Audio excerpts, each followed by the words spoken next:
আগামী ২৪ ঘন্টার মধ্যে সিকিমের বন্যা পরিস্থিতির ব্যাপক অবনতি হবে। সেই সাথে বাংলাদেশের উত্তরাঞ্চলের বেশ কয়েকটি জেলা প্লাবিত হবে। পানিবন্দী হয়ে পড়বে লক্ষ লক্ষ মানুষ। এমন একটি ফেসবুক পোস্ট গেল কয়েকদিন ধরে ঘুরে বেড়াচ্ছে।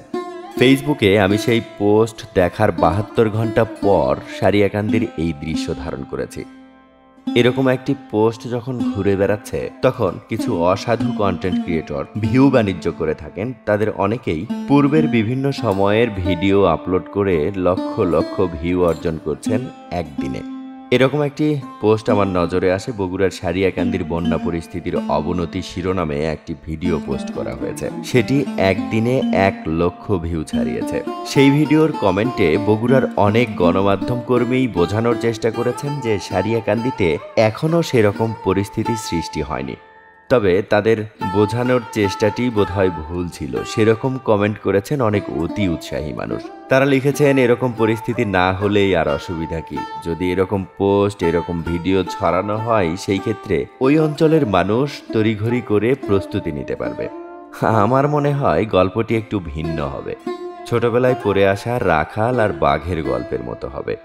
এভাবে গুজব দেখতে দেখতে সত্যিই যদি কখনো বন্যার আশঙ্কা করা হয়, তখনও তারা যখন শুনবেন যে বন্যা পরিস্থিতির অবনতি হতে পারে, তারা প্রস্তুতি নেবেন না।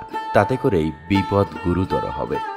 সবচেয়ে বড় কথা, দেশের এক প্রান্ত যখন বন্যায় ভাসছে, তখন দেশের অন্যান্য প্রান্তের বন্যা কবলিত এলাকার মানুষ এমনিতেই আতঙ্কে রয়েছে। এমন পোস্ট শুধুমাত্র তাদের আতঙ্ক বাড়াচ্ছে।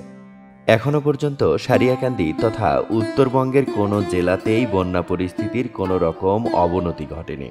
উত্তরবঙ্গে বন্যা পরিস্থিতির অবনতি হলে সেটি আমি যত দ্রুত সম্ভব আপনাদের সামনে নিয়ে আসব। গুজবে কান দেবেন না, গুজবের পোস্ট শেয়ার করবেন না। ফেসবুকে পোস্ট বা ভিডিওর মাধ্যমে গুজব ও আতঙ্ক না ছড়িয়ে সবাইকে প্রস্তুত থাকার আহ্বান জানাচ্ছি।